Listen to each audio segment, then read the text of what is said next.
New York's classic rock, Q1043. I say good morning to Ahmet Zappa and also Alex Winter. Yes, Ahmet Zappa of that Zappa family.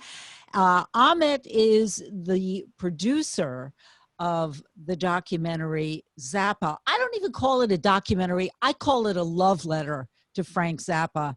And Alex Winter is the producer slash director of Zappa, which is the first Zappa documentary that's available all access on the life and times of Frank Zappa. And like I said, to me, it was an absolute joy watching this documentary because it just felt like an absolute love letter to your dad. Tell us how it all came about. Well, it started with a phone call from Alex, and he said, "How come there hasn't been an official doc on Frank?" And really the the rest is history. It's been a long journey. I'm sure Alex can fill you in on some of the greater details of the ups and downs, but um, you know, it, my mother has passed, but I'm sorry. she was always my father's right hand, and they grew the family business together, and it was really had to have been Gail's call to feel comfortable with um, with our director Alex. And we've been approached before. I sat in many meetings with Gail, and other people had interest for sure, but they didn't come at it. Gail didn't have the trust, and so I was concerned for Alex. I was like, well, we can go up to the house, and you can try to make your case. And How I long ago was this? almost 6 years, Oh my God. 5.5 years ago. And but it's a testament to, I think Alex did a wonderful job. I think the movie is amazing, and he really hit it off with Gail. And from that, which is hard to do. I have to, I have to underscore that she is a, can I swear in here? No. She is a no BS kind of a person. And this friendship and this alliance with Gail and Alex happened really quickly, and it was beautiful to see. And Alex is the only person who's ever had unfettered access to the vault, all of Frank's body of work, all the video and the audio. And for those of you who have seen the movie, I think you would agree that uh it's just bananas that Frank had all this media in there before you had an iPhone, before you had the ability to record things. You used to have to pay people, and then you're like, do you have a camera? Because there weren't even that many cameras back then. So Right, yeah. right. Alex, first of all, tell us what you said to Gail to gain her trust. And secondly, tell us about the vault, because it literally is a vault of unreleased music, movies, incomplete projects. I'm beginning to think that there's so much in there that in our lifetime we won't get to see everything that Frank Zappa accomplished and was working on. Yeah, well, I mean, it was a commitment that we were willing to make because I grew up loving Zappa, but I was also, as Ahmet said, a little bewildered by why there hadn't been a really in depth look at his life, and that's honestly what I pitched to Gail. I hadn't seen it done. I think a lot of the stuff that was done sort of externally about Zappa's life, mostly in magazine articles and things like that, but gave a kind of superficial exterior look at him. The family, Zappa had, Inc., as it were, had been putting out really great stuff, and there'd been even some, I think, some excellent documentaries around Zappa's world. I especially love the Roxy live documentary, which is just, it's like literally like sitting in a Zappa concert. It's amazing. Um, but you know, for myself, having grown up around with him as an outsider and a fan, I had a really specific understanding of him that I just had not seen conveyed, and that's what I pitched to Gail. Was like, you know, that I didn't really want to make a music documentary. I didn't want to make a legacy doc.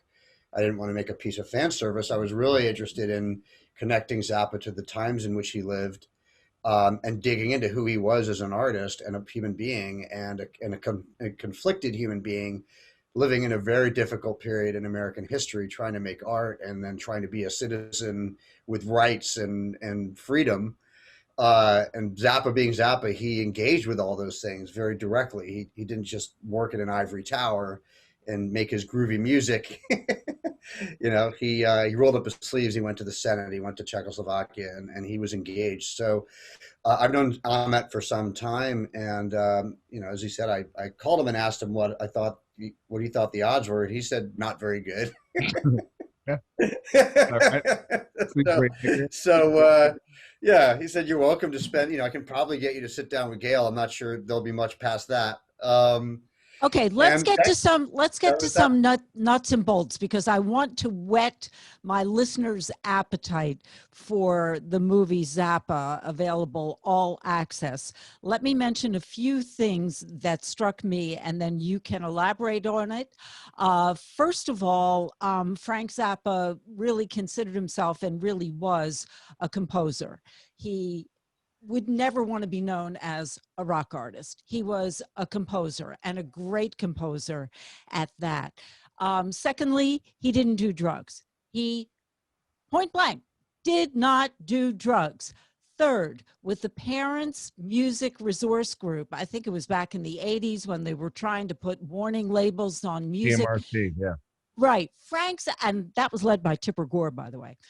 Frank Zappa was one of the only artists who stepped up to the plate to speak out against censorship. And it wasn't even his music that was being attacked, but he saw it as a freedom of speech type of issue that just went to his core.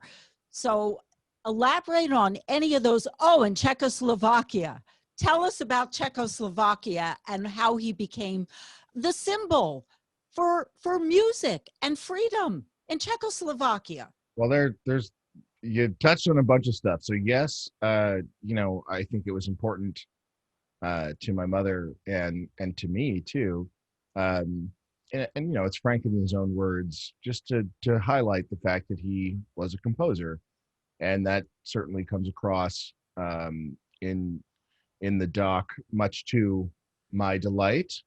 But you know, this was Alex's movie. This is, you know, our roles in this were to support his creative vision. Alex had final cut. This was like, okay, we're doing this. You have access to the vault, and so many things had to transpire to get to the finished you know, product. And you know, it was all about, you know, supporting him and his vision. And to the extent that the topics that you're talking about are in the film, those are creative choices that Alex, I think, wonderfully made. And you know, Alex, you should talk about them. I'm happy to chime in on other things. I mean, what it was like emotionally through all of that, growing up in the household in real time. I have a lot of pride and proud of my father for his integrity, and I always felt like Frank always did the right thing. He led by example. He was, you know, a macho Italian guy that had, you know, certain superpowers, and he chose to, you know, fight the good fight, and really, you know, was again a man of integrity that did extraordinary things in his lifetime.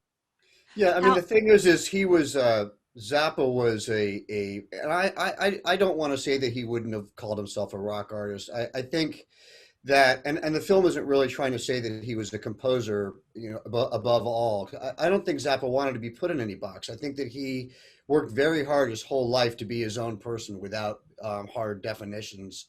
and labels. And I think that he was an absolutely brilliant composer of orchestral music as well as rock oriented music. He would put doo-wop into his music. He was an avant-garde composer as well.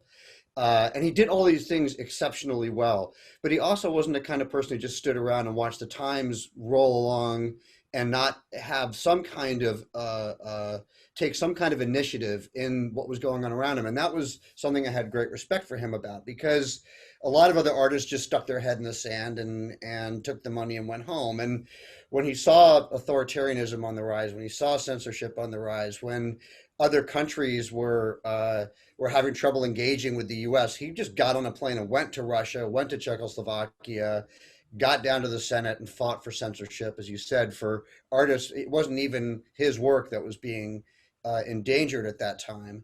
So, it's not to paint him as some kind of hero. I just think that he was a very engaged and very bright human being. And I think that he did not want to just talk, pontificate because he was a celebrity. He wanted to take action. And I think that's an extraordinary and very, very unique thing. I am speaking with Ahmet Zappa, a New York Times bestselling author, and he is the producer of the documentary Zappa, and Alex Winter is the producer / director of Zappa, available on All Access. It was so heartbreaking that we lost Frank Zappa to prostate cancer, which is curable. Did he not take care of his health, Ahmet? What happened later in his life? He had some urinary tract issues and things that was made him uncomfortable, and he went to the doctor, and at that time people actually, prostate cancer has come a long way in terms of the options now, but back then it wasn't, no cancer is good, but he went, and they just didn't catch it. They, which, Frank was not happy about for obvious reasons, but they gave him 3 months to live when they discovered that he had it, and chemotherapy wasn't an option for him.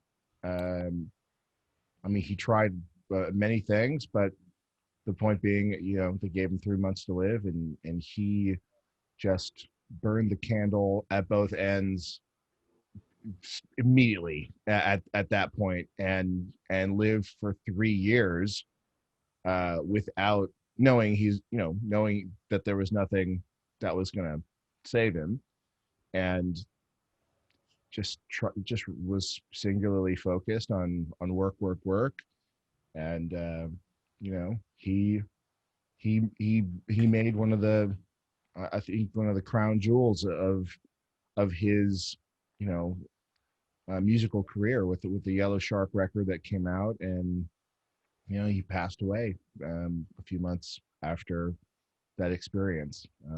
But we only have about a minute and a half left. So Alex or Ahmet, what would you like to tell the audience about Zappa, the movie? Look, I think this is a man for our times. That's what interested me in doing this in the first place, was that I felt that Zappa this is a film about someone who was in many ways ahead of his times. He was an autodidact. He was multi-talented. He was engaged with the world in an activist way, as well as being a great artist. It's the kind of person we could use right now, but he is also someone that I think may be better understood today than he was when he was alive. So I think it's something that can speak to everyone.